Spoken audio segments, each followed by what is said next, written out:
And welcome to Marketing 530. I'm Rod Ballard, your instructor for this class this term. Please take the time to review the course in Blackboard, the sequencing of reading and the assignments, what the course syllabus has to say, and of course, the learning activities. Make sure you have the correct textbook. It's shown in the course syllabus. And let's make this a great class together.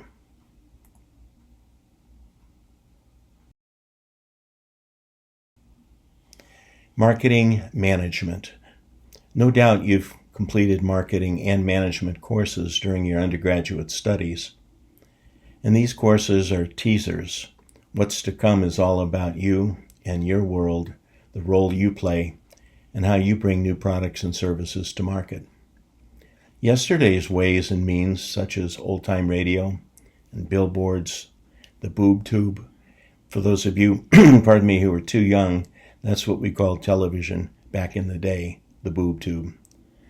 And they're print ads of all print ads. Say that 50 times. They're print ads of all sorts: coupons, discounts, a variety of messaging, advertising, promotions. These tools served marketing managers very well over the years.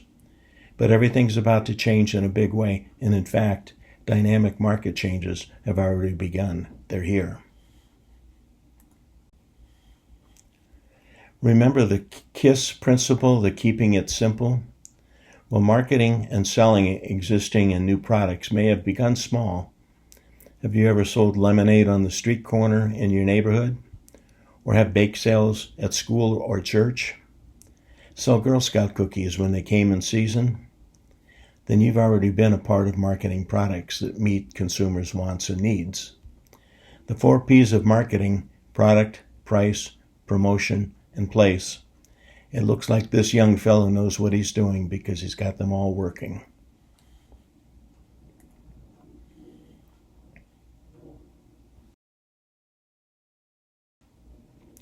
Management is another story, and it takes on a wide context.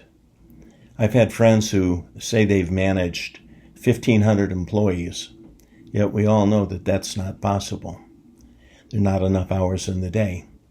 In reality, they manage people, who on and on, a series of management levels with someone at the top setting the example and the pace. There's others who've been territory managers for years. They manage themselves with a slew of customer accounts in a geographical area, maybe multiple states, maybe the entire country, or an international market.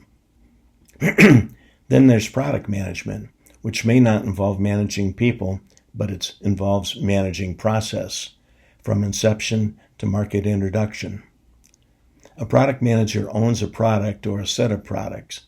In larger companies, there may be a product line manager and a product managers, plural, not the same.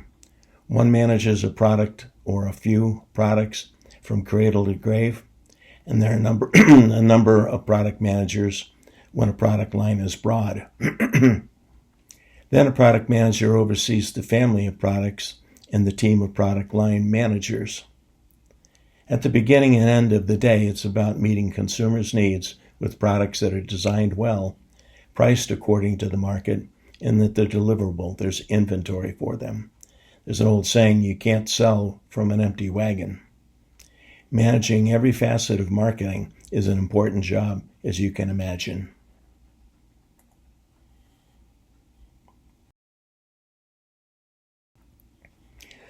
Bob Dylan sang a song that became a hit years ago called Times They Are A-Changing. Now in marketing, change is the only constant. But today, artificial intelligence is among the most important phenomena to come to market since, well, just about anything. AI is scaling these days. AGI, for instance, is good artificial intelligence, where ASI is super artificial intelligence, both defined by capacity, thoroughness of the AI platform. If you haven't tried X's Grok 3 or others, remember that Twitter's name has changed from Twitter to X, then check out X's AI engine Grok 3. Follow and learn all that you can as artificial intelligence continues to morph. It can be used for extremely efficiently for good things, and there are concerns that AI might be used nefariously, almost becoming an entity in itself, making independent decisions that could lead to danger. By the way, from a student standpoint, it is one thing to use AI for research purposes, and it's another thing to use AI properly. And my recommendations for students is to research away and use artificial intelligence if you like, but a big but. Paraphrase what you learn and use your own words. Use in-text citations and cite the source and be sure to put the source on the reference page. Not to do so is using another source's information and data content without acknowledging them and giving them credit, even when them happens to be a search engine. And it's a slippery slope to plagiarism, so your research, your words, referenced according to APA 7th edition standards.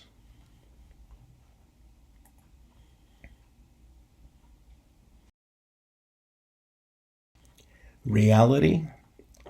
Then there's altered reality. Purposely using computerization processes to graphically display or alter images for various purposes, from gaming, which many are familiar with, to conceptually changing existing reality about something to a different, new reality that may or may not resemble the original. I know that sounds like a lot of word salad, as the saying goes, but describe for me the taste of Dr. Pepper. It's hard to do. It tastes different to almost everyone. And even Dr. Pepper, the company, doesn't try to describe the taste, only that it tastes good. As it is with augmented reality. Get to know it, its power, where it fits into the marketing toolbox.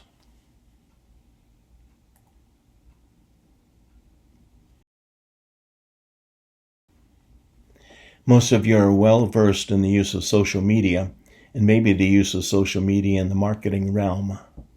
Show me a company that's not using a social media to message existing customers and attract new or potential customers, and I'll show you a company that is living in the proverbial Stone Age marketing. Except for our friend running the lemonade stand, he seems to be doing pretty well.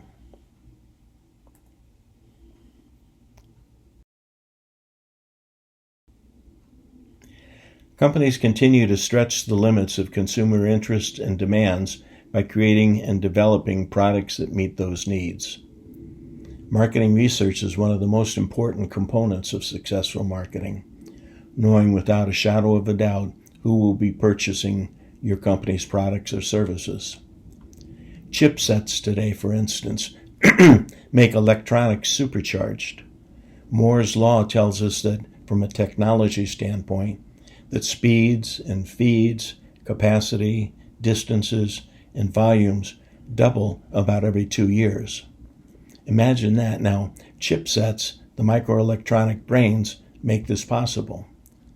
The problem for the U.S. today is that the U.S. let the backbone of its chipset technology move offshore, largely to Pan-Asia markets under the North American Free Trade Agreement, which worked for other countries, but it didn't really work for the United States. There was insufficient reciprocity, and there wasn't mutual access to markets, and there wasn't fair play.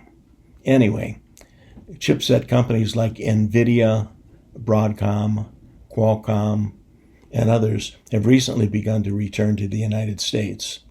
The gizmos shown on this slide are all powered by microelectronics or chipsets. Imagine the supply chain going down and manufacturers not having enough of them in inventory.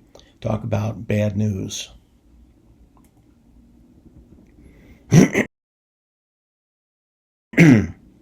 And of course, understanding consumers and competitors, the industries and the markets, price points, trends, market shifts, and doing so quickly and continuously is what marketing management functionally is all about.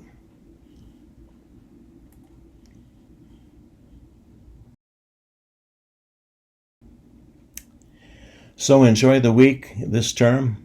We dig deep into the mysteries of marketing, as they are sometimes referred to. Managers looking to save the company money with an underappreciation for the value of a company's marketing efforts are first to cut the marketing budget.